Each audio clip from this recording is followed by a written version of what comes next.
Good afternoon, and welcome to Expose Yourself to Art, a show that explores the creative process by inviting artists to come and chat with us about their life and their work.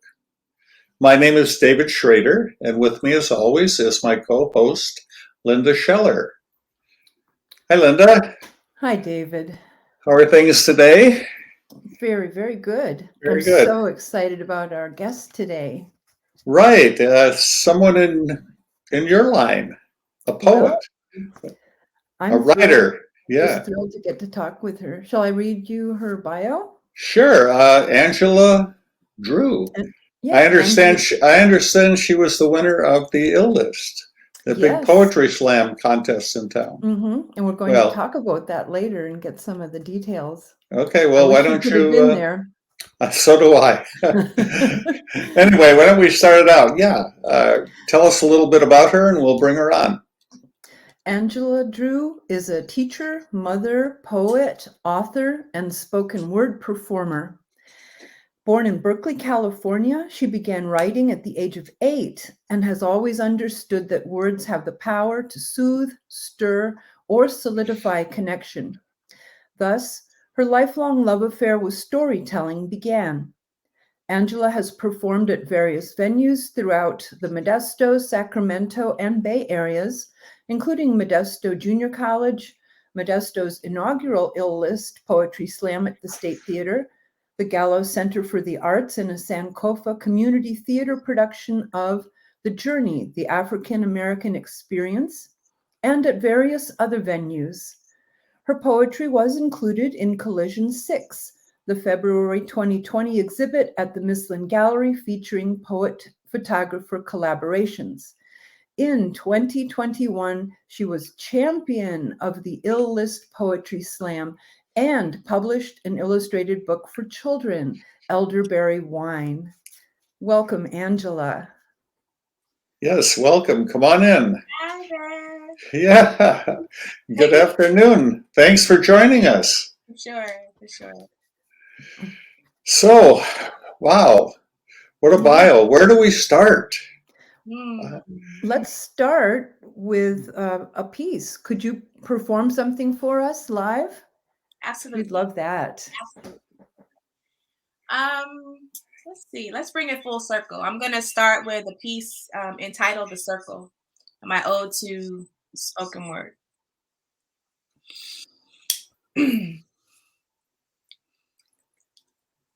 Up jump the boogie, let me see you swerve. Spoken word goes in the circle, hip hop to spoken word. Relativity is not imaginary, cause I was feeling this 400 years before me. Listen to the inflections and inner reflections of my poetry. Grab on, latch on, hold on, and if you can keep up, then you can go with me. See, life, it moves in circles. 360 degrees is how it's playing. From jazz, bellow, and blues, spoken word to hip hop, it's all about what we be saying.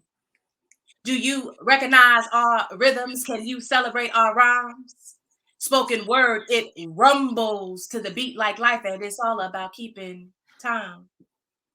From the earlier days in West Africa, where my forefathers entertained villages, where they spoke of life lessons, the beauty of sun, recollections conjure up soul-filled images. On the slave days, in fact, cotton sacks on their backs. They would chant while they worked, sounding something like that. It's amazing to see life's pain and beauty conveyed so easily in the line of poetry. Dang. All right, wait. All right, let me return to my point. Back to the days of juke joints where ladies crooned the blues like, sister, you've been on my mind. And folks felt anointed. I'm moving on through from the sadness of blues to the Harlem jazz clubs where the trumpet rang true. It was rhythm bebop, vocal rhythm ski bop, life had rhythm bebop, skilly bop bop shoo wop, improv, freestyle, same thing, same style. Never the same twice. Real spit, real nice. On through the 60s, Nikki Giovanni, Langston Hughes wrote the blues, and Baraka spoke free. It was freedom they craved. So deep in the game, wearing black like a flag, they knew nothing about shame. Gil Scott Heron, Sanchez was right on. Intozaki Shanye made me feel like the bomb. They stepped to the mic. 79 was just right. Spoken word plus a beat equals rappers' delight. It was hip hop, one love, hip hop. It was hip hop, a hip, a hibbity hip, hip, a hopping. You don't stop a rocking. See, it was born out of love, out of necessity. Yes, it went in the living circle. Now it's back to me. Rockstar Shantae to Moni love, you see. To Queen Latifah, to Debrat, and on to Flowetry. And I have merely scratched the surface, but you get my drift. Drop on my knees, thank the creator that bestowed these gifts. Spoken word is a movement. Hip hop is a movement. Keep the circle going, perpetual motion. Hip hop coming through, rebirth anew in the bosom of the true. Spoken word, word, word. Check it. Thank you. Ah, Oh, that's so great.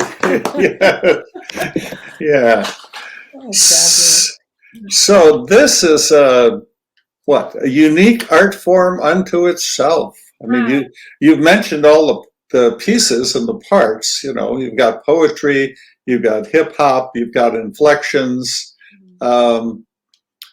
What can you tell us about where this came from? This spoken word performance. Is there a history, or what's your history with it? Well, here's the thing. So when you think about spoken word, it's really about, we call it performance poetry. So it's, instead of just reading your work, you're performing the work. And for me, because I have a hip hop kind of a background history, I'm really big on not only inflection, but the rhythm of the words. I have a cadence.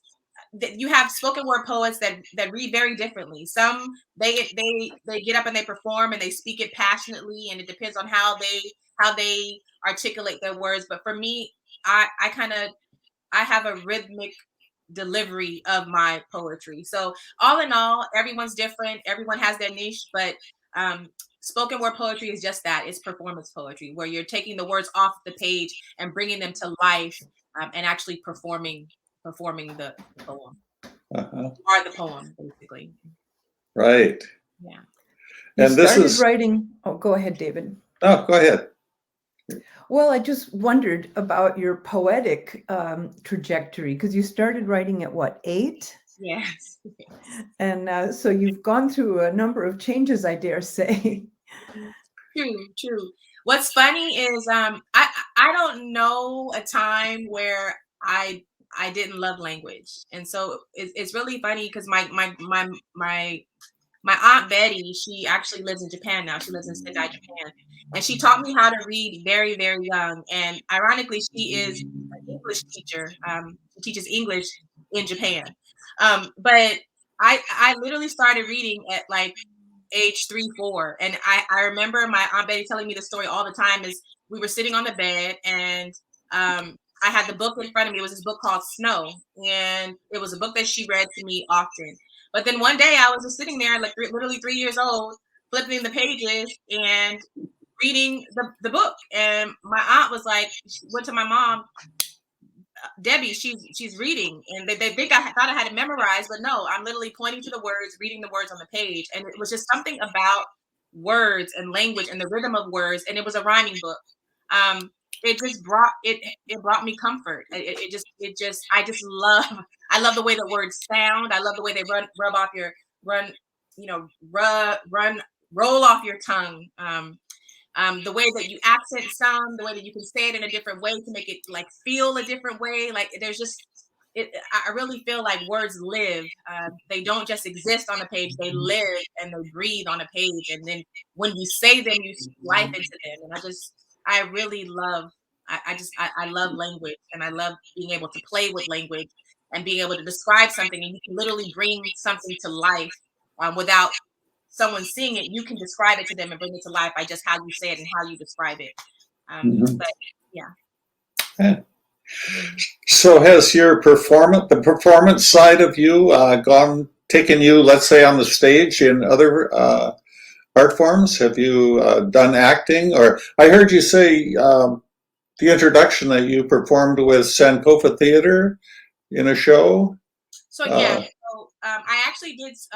They did this play entitled "The African American Experience," in which they chronicled the beginning of kind of like it was kind of a oral history, I would say, and it chronicled the journey of African Americans throughout time. And so it literally started. So I actually danced too. I was a choreographer for many years. So I had choreographed a piece in the beginning where it was African dance, kind of like the beginning of life traveling from Africa to the United States. And so we did kind of an African tradition or African dance. And then it literally went all throughout the time and went through from Africa through the slave trade on through Reconstruction, up through the 60s, through the 70s, through the 80s, all the way through now with we have the protests with police brutality. That was really the beginning stages of it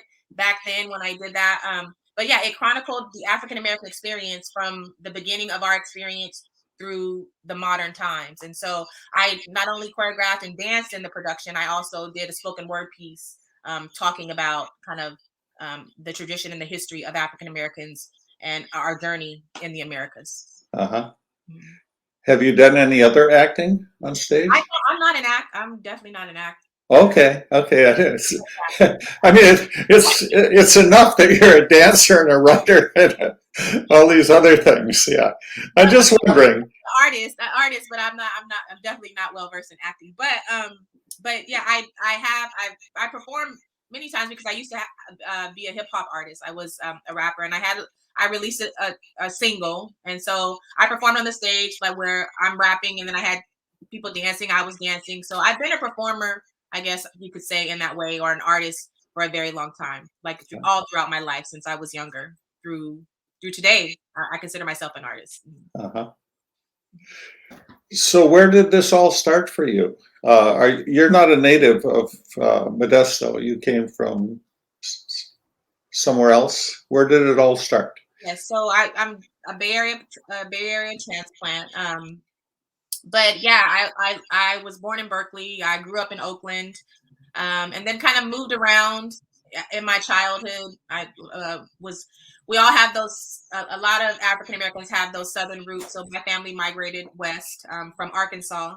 So I literally moved to Arkansas when I was in my elementary years. Stayed there for about 6 or 7 years. I lived in Chicago for a while, and then made it back out to the Bay Area where I finished my high school journey, and then ended up coming here to raise a family. And yeah, I have two beautiful children. My youngest son is a sophomore at Morehouse College in Atlanta. I'm really proud of him. And but yeah, so I moved here, and it was a great place to raise a family. And I really feel like just being the person that I am and exposing my children to the arts. They are creative in their own ways as well. I mean, my son is also a poet. He's actually kind of followed in my footsteps. He's a spoken word performer. It makes me really happy to see that. And he says he's inspired by me, but yeah, so it just yeah. So, but I'm not originally from here, but I'm here now, and I consider myself. I rep Modesto. I rep Modesto because we really have an eclectic community that we focus. There's a lot of artistic folks here and very talented people here that I really admire and respect, and I'm happy to call this home. Angela, where did you start doing hip hop and rap? And maybe you could also kind of explain what these terms mean for some of us who aren't as well versed in the different nuances. Mm-hmm. Well, I started rapping in high school, like rapping and dancing, because I was a dancer. Hip hop. It's funny.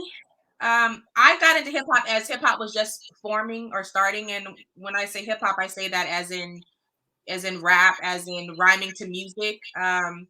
The beauty of hip hop, I would like to say, is that when you think about creating something from nothing, and I think in the African American tradition, we have a history for creating something from nothing. And I say that because when hip hop first started, there weren't a lot of musical programs in the schools. Like so instruments, like learning live music, learning instrumentation. So we kind of formed our own creative endeavors, and hip hop began with taking old records and sampling the break beats from the records, and then putting poetry on top of those break beats, right? And so thus hip hop was born. So in a sense, it was its own improvised art form, kind of like jazz, and just to be able to come up with an art form out of nothing, literally no instruments, but you're still making music, and then that for that music to inspire the masses. I mean, you can't. It's inspired the masses and culture. You really can't take a look at anything nowadays without it being inspired by hip hop culture. And but it was born out of nothing, just a love of music and creation. And I always feel like create life is creativity is always going to exist. You can't contain it. Like life cannot be contained, and that's what I really feel about the creative process. Is that if it needs to get out, if it needs to give birth, if it needs to breathe, it's going to find a way to break free and breathe. And that's what I feel hip hop did in a moment where we needed expression. We wanted to express ourselves. We found a way to do that. Found a way to make music and put music behind it, even though we had no music, we had no instrumentation, but it still found a way to become this ultimate art form that it is today. Uh-huh. So the Ill-List performances that I've been to, all of the poets, all of the performers have something to say, and I'm wondering how would you describe your message? What were you trying to get across? Is that a legitimate question? Well, I guess I'm gonna say I don't really have a message. I think it's more so it's an expression and a sharing of my life experiences. So Okay. when I get up there and I talk about things in a passionate way, and I can really convey the feeling and the sentiment behind it, because it's things that I have lived. And I think that a lot of times what we're missing is that shared experience, and I think it resonates so deeply with a lot of folks is because people can find some sense of connection or shared experience in what I'm sharing. When I get up there and I talk about, being a Black woman in America, and that experience for me, and the challenges and stuff and challenges that I face migrating my way in this culture or this society, there are some ways that people can relate to some of those experiences, and then also it is like we need to connect as humans, right? And so sometimes we don't even understand how to connect or what that connection means. But when someone can get up and share their experience with you and can make you see it vividly, you find a connection in that. No matter what it is, one little piece can connect you to another human being. So I just feel like the reason that my not a message, but my poetry resonates, or my spoken word resonates with many people, is because they find those shared experiences in even if it's one moment of a shared experience, they find that way to connect to me as another human being. And even though they may be curious or they don't understand, it helps them understand my journey and how I walk through this world and migrate my way through this world as a Black woman. Same thing when I talk about giving birth to a Black man, like what my fears are for him migrating through this world, and just to know that there's like a pain and a worry that all mothers face, worrying about what the challenges their children face. Mine may be different, but we all have worries about making sure that our children are safe, and we want them to be okay. So I really believe that the emotion behind spoken word poetry and the performance of it is connecting with the shared experience that we all have as humans. Uh-huh. Okay. Were you going to let's see, how many poems do you do in the Ill-List, for example? Yeah, 2, 3. Well, there was 2 rounds. Yeah. 2 rounds of poems, and then from those 2 rounds, they added all the scores together, and they weeded the final round down to a certain number of poets. So Okay. everybody competed in the first 2 rounds, and then they narrowed it down, and then we had the finalists that competed in the final 3rd round. Okay. Yeah, that was a prelude to saying, the one you opened with, was that part of your performance there, or was that something else? Are you going to do one of the things that you did for the list for us today, or is that part of your? I will, yeah, I will. I plan to share my poem called "The Black Woman Experience" with you guys here today. Okay. And I Okay. think I'll close with that poem. Okay. So, but We have a video, don't we, of wasn't it the last It was. poem? So yeah, that the very last poem that I performed was a poem entitled "The Birth of a Black Man," Uh-huh. and that was a poem that I wrote about my son, bringing my experience and my fears and apprehension about bringing a black man into this world. uh-huh. And we have a video of that? Yes. Oh, Would I'd love that to see it. would that be appropriate to view that now? Yes. Would that fit in? Okay, sure. Let's see if we can cue it up and get a taste of that. Hey, what's good, y'all? Oh, there My we name go. is Angela Drew, and I'm here to share a poetry piece with you today. This poem was written for and is dedicated to my son, Miles Langston Drew, and it's entitled "The Birth of a Black Man."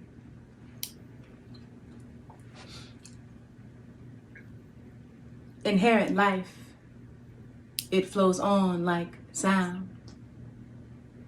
Bluesy tune from the womb of a woman brown.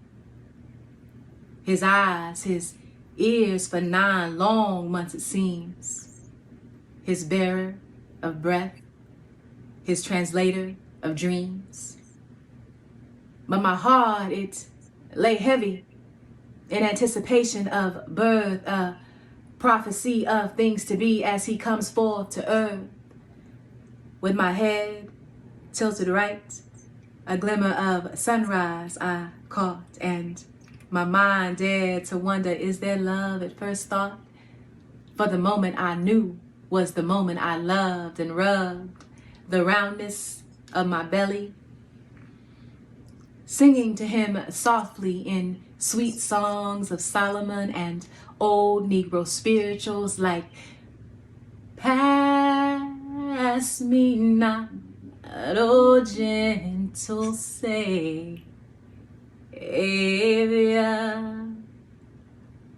Then I felt him as his whisper sang back to me in bright melancholy blue, and serenaded me sweetly with symbolic soliloquies of stories given to him by the ancestors to bring to me and fill me up and give me the strength to maintain as the mother of a warrior.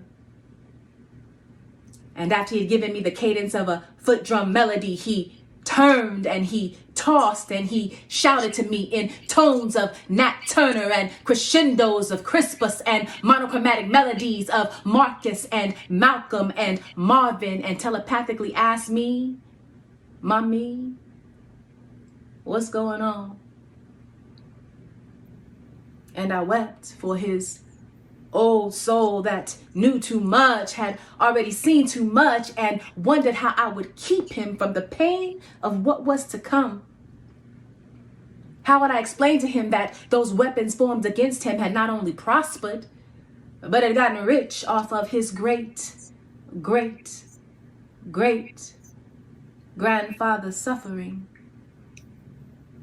Quietly I drank his heartache, and I fed him joy, and I prayed for resilience as my womb brought forth this black boy. There I smiled and I laughed and I wrapped myself in the warm hues of autumn and filled every inch of him with the newness of spring, and gave to him the gift of eternal happiness, so that when he came to me, came to be, came here to walk among man, he would already possess more smiles than the world can take away, and more respect for himself than the world can diminish, and more confidence in his abilities than ignorance can tear down, and more love for mankind than hate can rescind. Then I closed my eyes, smiled sweetly, pushed, and I pushed, and I pushed, and allowed the next 18 years to begin. Thank you. One love, y'all. Wow. Oh, so beautiful. That's a big wow. Yeah. Thank you so much. Yes. Jeez. So moving. Oh, I love that. Yeah. I can see why you won. Yes. Great performance. Wow. Now, last year was a real big year for you. Not only were you the Illness champion, but you also came out with a book. Congratulations on both of those accomplishments. Tell us about your book, please. Okay, so my book it's a children's book. It's written in kind of poetic verse, I like to say, and it really celebrates the beauty of our elders, about how much um, how much majesty and vibrancy they bring to our lives, just by sharing their experiences and sharing our histories. And I'm really big on um, the African American experience in the sense that our oral histories are everything. Just passing down those stories, and that is the foundation of our culture. And just kind of there's such a beauty in that, being able to not just to look at a photo album and know that this is your grandmother, this is your great grandmother, and what your grandmother cooked at holiday times. But there's something about sharing those traditions and speaking life into those memories and those traditions that holds a lot of value for me. And I really believe that we need to show our elders how much we value them, and those histories, and the just that being that thread, that magical thread that weaves us together and holds our families strong. And so that's what this book is. Elderberry Wine is a tribute um, to the elders in our lives and all the magic and mystery and majesty they bring to our lives. So, are there this is a book of what? Little stories, little. No, it's actually I have it here. It's actually it's a full story. It talks about it's Sora and her grandmother are sharing a moment, and Sora's grandmother is um, reading to her a story, and just telling her what elderberry wine is. And she goes into talking about all these different components of elderberry wine and what goes into elderberry wine. And it really it's kind of synonymous to all of the things that exist within our elders that make them sweet. Uh, so elderberry wine is a take off on the word elder. Correct. Yeah. Okay. Could you read from it? That would be so delightful. Thank you. Absolutely. Okay. So see if you guys can see it, because the actual illustrations are just really pretty cool. So if you look at this, it shows that's Sora. She's the main character. And then you look at the wine bottles. The wine bottles have pictures of the elders on there, all the different colors, the vibrant colors. And I'm going to read it to you. So, Okay. all right. So basically, I have an African proverb on the back that says, "A village without the elderly is like a well without water." And elderberry wine celebrates the beauty and majesty of our elders and the richness they bring by simply being a part of our lives. Join Sora and her grandmother as they explore this bubbly, delightful drink of life and all of the ways in which our elders contribute to its sweetness.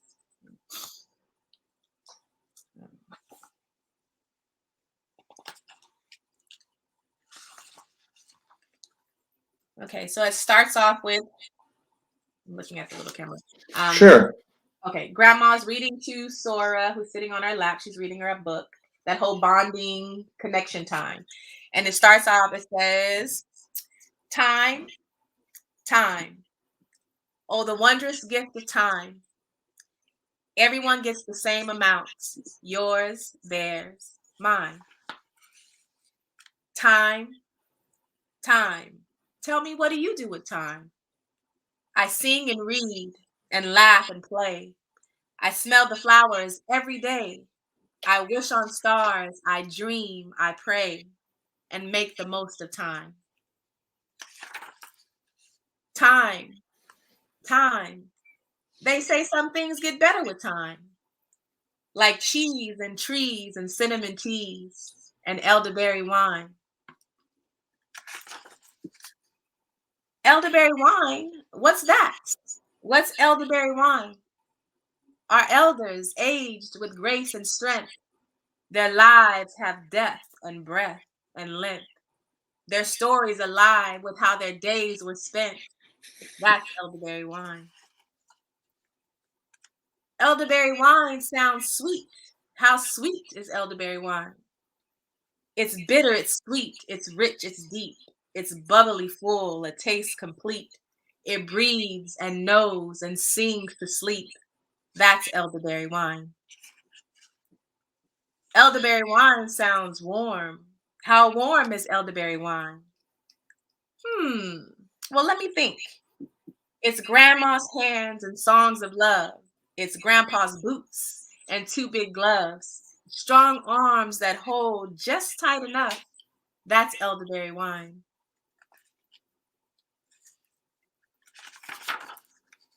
Elderberry wine sounds blue. What color is elderberry wine? It's purple, it's black, it's red, it's white. It's light, it's dark, it's dim, it's bright. It's rainbow shaded, pure delight. Sublime is elderberry wine. Elderberry wine seems strong. How strong is elderberry wine? It stands up tall in times of strife, supports us all, gives love, gives life. Robust and bold through days of old, foundations of our family's love. A chin held high, big dreams, big sky. That's elderberry wine. Elderberry wine? Who makes this elderberry wine? Well, elders, of course, the ones we love.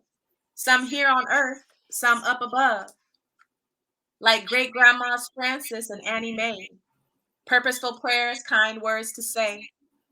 Great grandma Hiroko, or great grandpa Willie and Nana Debbie June. Great grandpa Hiroko, grandpa Eddie Roy too. Little Granny Sharon, Grandpa Ronnie, Aunt Betty Big T. Auntie Ava, Aunt Cheryl, Aunt Kathy, let's see. Auntie Tina, Aunt Gina, Aunt Eleanor, oh my. Uncle Michael, Uncle Daryl, Uncle Willie Walter, and on high. Aunt Jenny, Aunt Penny, the sweetest on the planet. Aunt Duchess, Aunt Pee Wee, Uncle Van, and Aunt Janet. Their love unconditional, vibrant, and true. Respect we must give them because it is due. They share with us wisdom. They know us so well.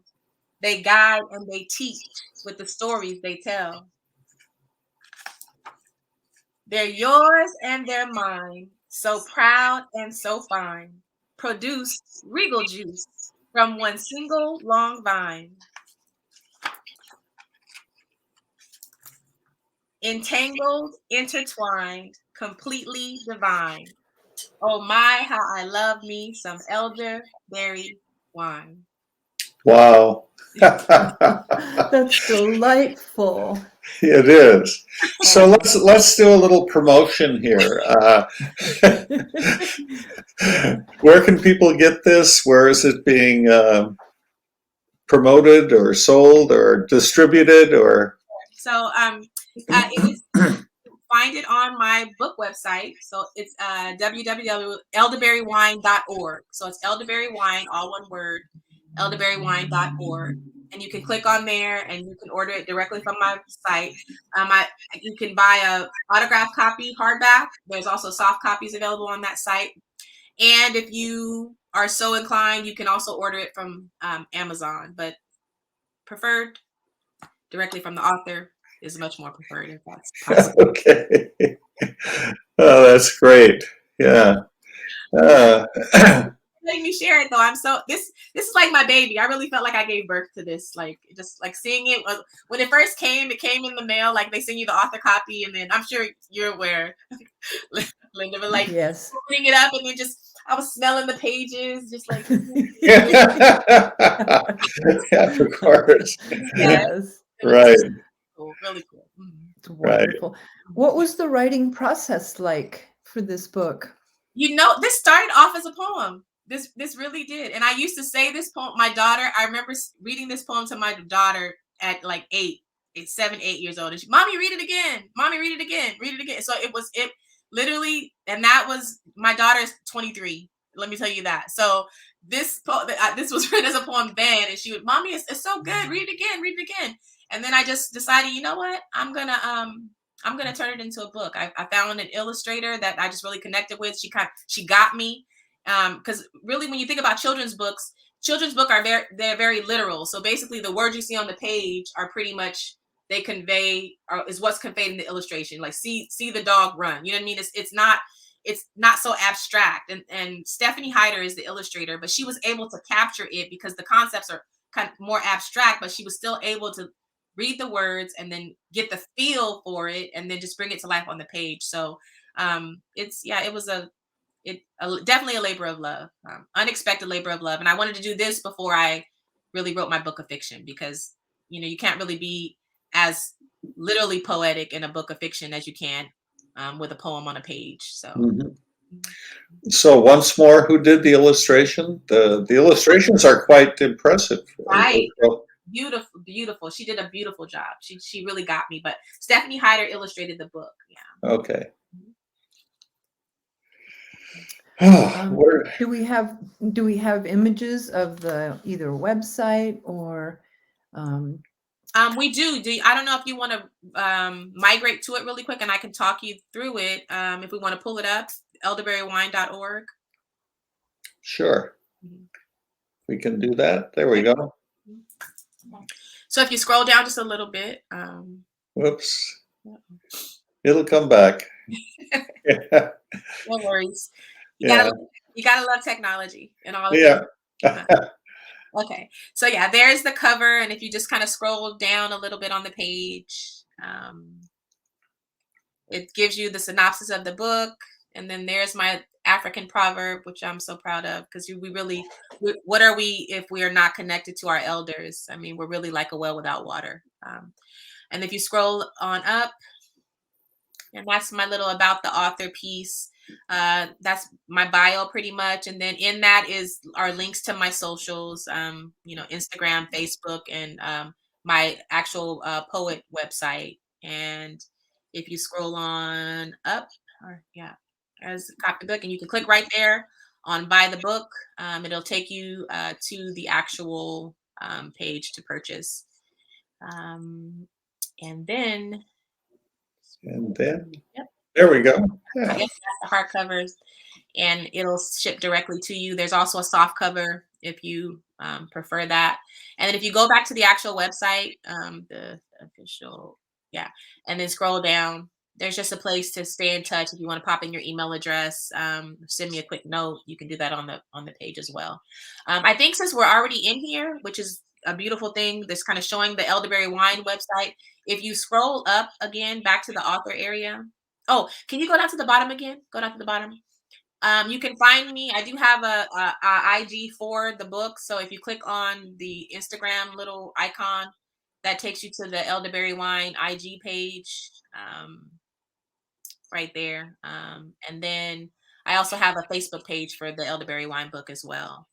And that very bottom photo is just me when I was actually recording the audiobook. So there's an ebook and an audiobook. So if you can have your little one, because this book is really, it's not necessarily a children's reader. It's meant to be experienced between, a parent or a grandparent and the child. So I do have the ebook, and you can put the audio book on, and then it's me reading to the reading in my own voice, reading the poetry in my works. And if you scroll back up on the about the author area and click on website, so right there, this takes you over to my personal artist page, which is linguistic artistry, and where words become art. And this has links to all of my spoken word videos, the Black Woman Experience, which is what I'll share with you today. And it has my bio here as well. And then if you click over to go to the menu at the top of the page, it's organized by my writing, my videos, and such. But if you go to She Spits, yeah, right there. That takes you to all of my poetry videos. So if you scroll up, The Circle, which is the one I performed today, keep scrolling up. The Birth of a Black Man, which you guys played today. And then I also have Be the Dream, which is another poem that I wrote. It's kind of just talking about taking on the legacy of Martin Luther King's dream and actually being the dream, living it instead of expecting to benefit from it. Really, you being a part of the solution, and you doing the work. Like, how are we paying things forward for the next generation? But yeah, so that's my personal poetry website, and then you can migrate to that from the elderberry wine. Okay. So you just dropped a little phrase a little while ago. You said, you had to do this elderberry wine book before you wrote a novel. I heard that.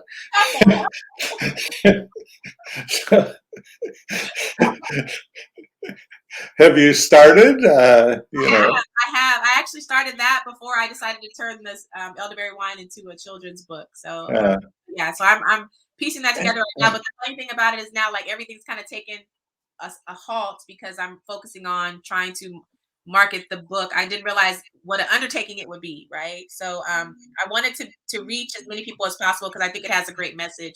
But yeah, I am currently working on a book of fiction. It's called Fingerprints on My Shadow, and it's a play on the fact that you have people that come in and out of your lives, and they touch you and touch your lives, and you can't really, other people can't see it because they're leaving fingerprints on your shadow, and of course your shadow is black. But yeah, so it really talks about how people come in and out of your lives, and although other folks don't see the impact they have, you feel the impact that people have as they come in and out of your journey.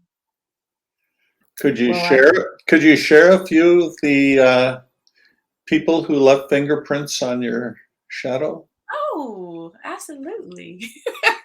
Okay, so I am a huge fan of, like, this. I would say that, like, the 70s poets. I don't know. I guess that's just I'm an old soul in that sense. But I love, so Nikki Giovanni is one of my favorites ever. I'm a huge Bell Hooks fan. Audre Lorde, I'm a huge Audre Lorde fan. I worship the ground that James Baldwin walked on. I would say that my Aunt Betty was a huge influence in my life, and although she's not published, she was just a brilliant woman who was so compassionate and so loving, and she's the one that taught me how to read. And as far as modern day folks, I would say I love Ava DuVernay and Lena Waithe. I'm a huge fan of. I like folks that are able to look at life critically, but still portray it in an artistic way, if that makes sense. Sure. Yeah, so those are just a couple of folks that have touched. I'm a Toni Morrison. I love her. Alice Walker. But yeah, those are just a few people that have touched my life and inspired my writing and inspired my voice. Who's the person on the top you're wearing? That would be Nina Simone. Ah, wow. Yes. Yes, I love her. I love her and her music and just what she stood for. And she was a proponent for loving yourself and all of your blackness. Black is beautiful. Black butterfly. It just was like just being unashamedly black and beautiful in a time where that wasn't celebrated. I think now we're coming into an age where cultural differences are celebrated and admired. but during the time that she was around, it wasn't as avant-garde, I would say, or acceptable, or it wasn't as celebrated as it is now. So I really admire her and what she stood for in those times, just unashamedly and proudly, just Black. Ah. Do you have another poem there that you might read to us? I think there might be something in a book. Yeah, for sure. So I was going to read to you. I would like to share with you guys the poem that I did with my artistic partner in Collision at the Mifflin Gallery, and it was called. And it's fitting because as we celebrate Black History Month, and I'm hoping that one day. I'm not going to say hope because hope is not a plan, right? So I am, in any way that I can influence it, pushing for doing away with the term Black History Month. It should be an integral fusion of Black history, African American. It's not just African American history; it's American history. Doing away with Black History Month, and it should be something that's celebrated 365, and to try to sum everything up and teach folks about the history of our culture in 28 days, maybe every 4 years, 29 days. I think is a little bit ridiculous. So one day we will be at a point where we're just celebrating our culture year round and not trying to lump everything into one month.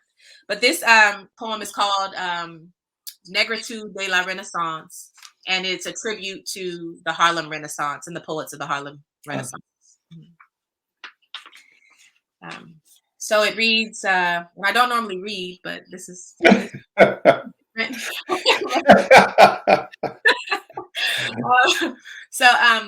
fashion me in the image of Harlem Renaissance ways, where Black days were beautiful and artists parlayed. Murals of gold told bold Black expression. Savage strokes invoked passion, releasing aggression. Auburns and crimsons and blues sung and spoken. Brushstrokes on temples of mentals fully cloaked in blue blackness. It's back, so make way for new Negroes. Sculpting and painting self-love are true heroes.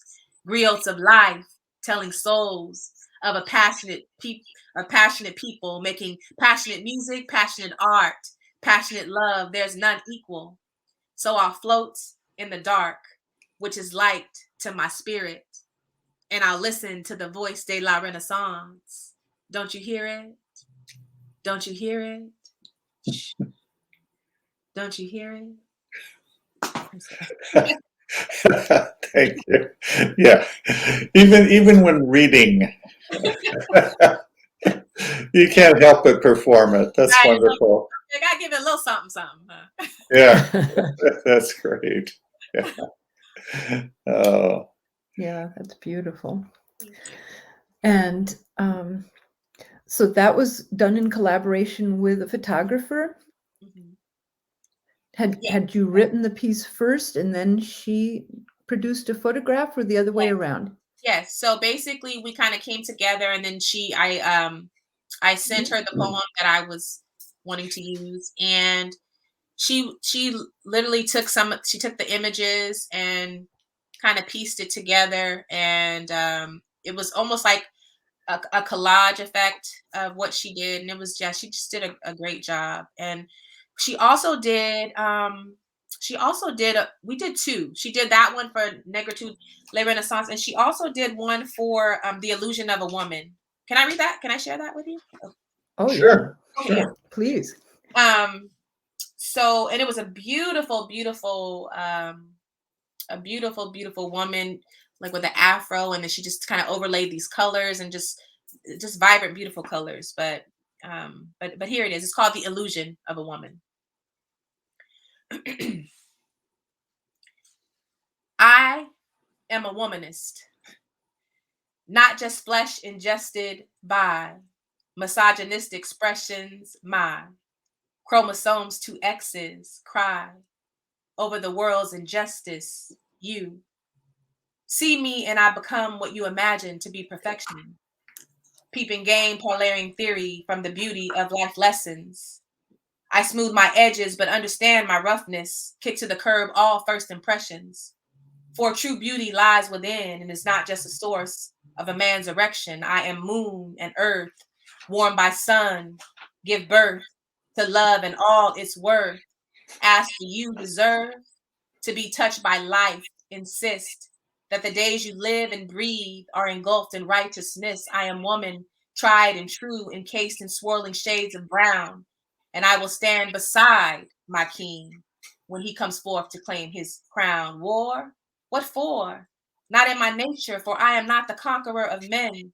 Instead, I breathe the breath of nurturing, lighting the flame of love within. And teach our girls.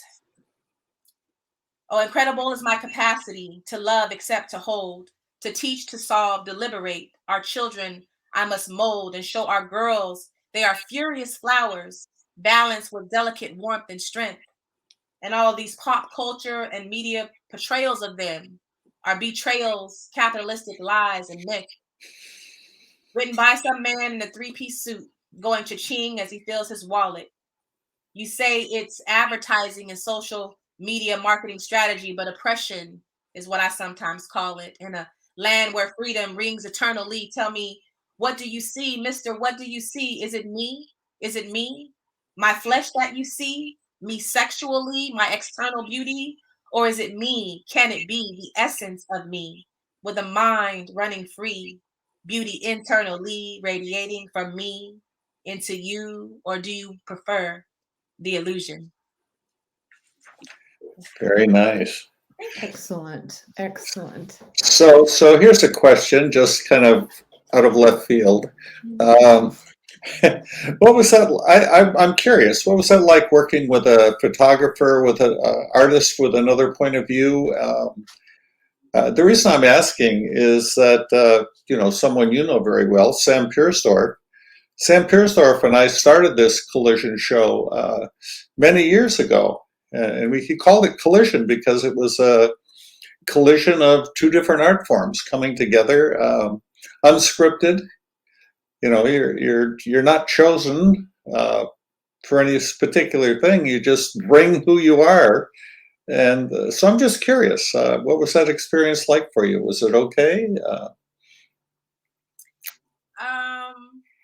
I would have to say that I didn't really feel like, I guess a collision implies like blunt force impact in some way, right? Right.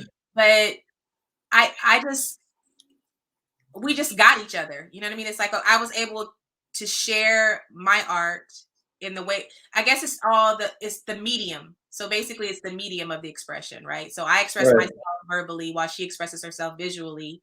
And then the two came together to form this beautiful, I like to call it a dance. So we came together as partners in this beautiful dance. And the outcome was nothing short of amazing. It was a wonderful experience. I was so grateful and honored to be even chosen to participate. And yeah, there was this mutual appreciation for each other's art, and I just thought it was a beautiful thing.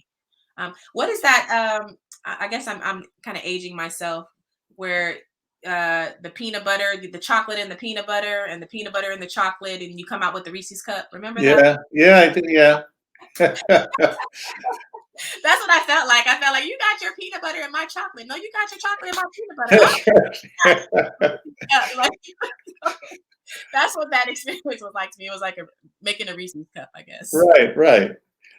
And when it works, it's beautiful. Absolutely. Yeah.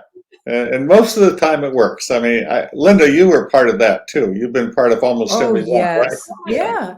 And it's always different. But I've always enjoyed it and felt so honored to have an opportunity to collaborate with a photographer and see the world through their eyes or lens. And yeah, it's a great concept. I always enjoy it so much.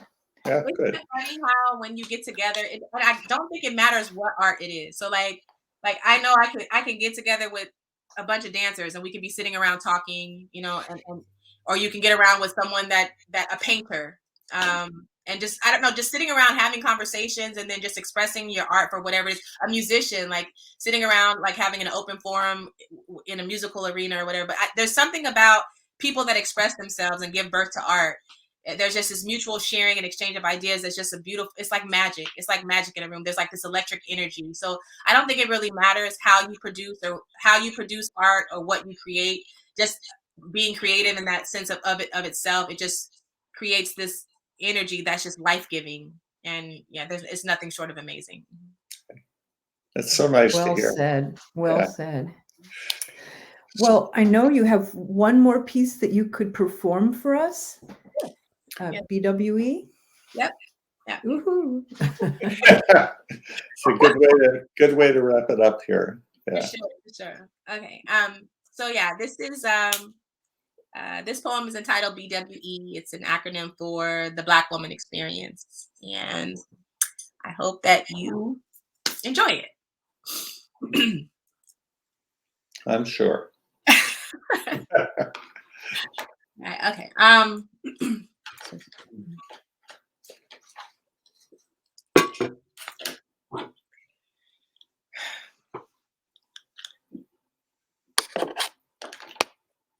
Sometimes I feel like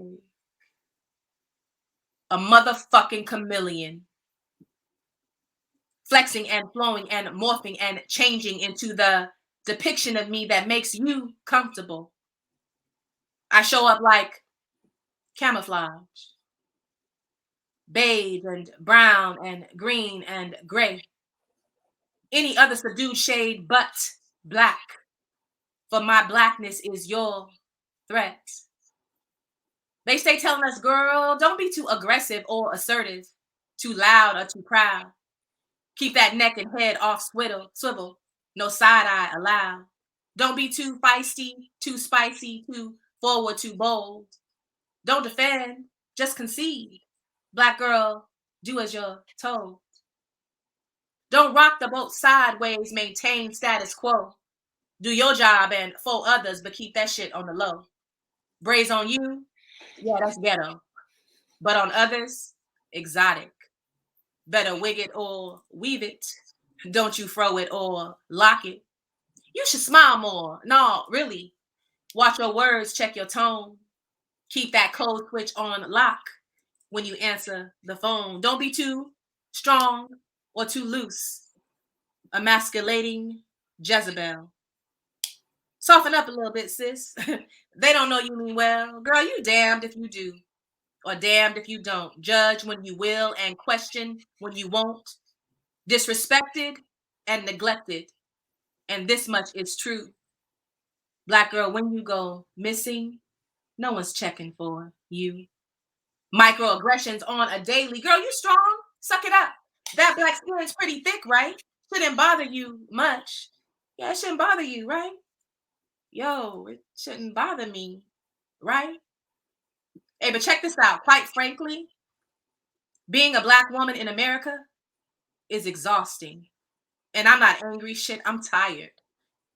Tired of being reduced to a monolithic caricature of everything that I am and everything my ancestors have survived. I'm tired of being told that my history began with slavery when I know that I'm the descendant of queens and kings. I'm tired of the masses buying my features, my lips, my skin, my ass, and not buying into me and the wealth of all that I am. I'm tired of explaining to our daughters, my daughter, why she gets dress coded for the same length of shorts that Becky wears because they try to police and control our bodies because they can't control themselves. And I'm tired of wondering why I'm being labeled angry when I stand up for myself, when I stand up for what I believe in, when I fight for truth and righteousness and justice and equality and equity, yet I am labeled angry while my peers are labeled passionate. I'm tired of being told that black women do not get along when we are the movers of the movement, and when we come together in sisterhood, magical moments happen, and I'm tired of worrying and wondering when my son and husband leave our home for the day, what harshness and hatefulness they will encounter from people who do not recognize their humanity,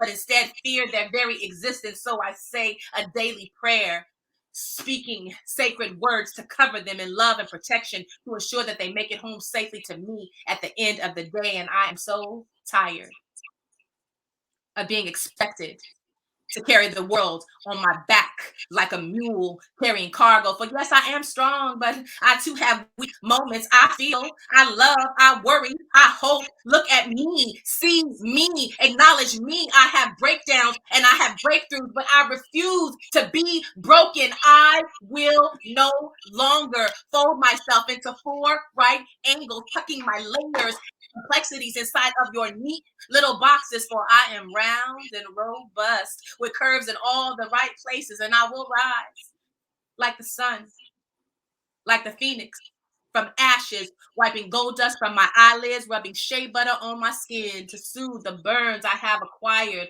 on my journey through the fire, and say yes to Black girl magic, and say yes to sister girl shine. For now it's our time, no longer confined to their simplistic definition of our immaculate design. Black women, you are #everything. I love you. I love me. I love us. And I trust that you will love you harshly, fiercely, and with reckless abandon. And our love collectively will change the trajectory of 1,000 tomorrows. Ashe. Thank you. Woo! Oh, Oh, wow. great. I bow to your genius. It's Yes. just, oh, I know. thank you. It's, Thank you so much for you're- sharing that. Yeah, You're just Thank you. so wonderful, Angela. Thank you so much. yeah. Well, boy, this hour flew by. Right. That went by really fast. But Yes. Yeah. It's I a just good. want to say thank you to you for allowing me to share my art, to share my words, to share my heart with you guys. I Oh, appreciate you guys. Thank you. we're so fortunate. Thank you. It was beautiful. Yep. No more words. You've said it. We'll just leave it. We'll leave it right there, because that's to say anything else would be to detract from everything that's gone on. Yes, it's a great pleasure Thank you. to be in your presence for this time. Thank you so much. Thank you guys. Okay. Thank you.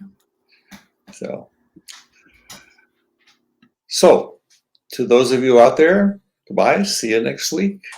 So, okay.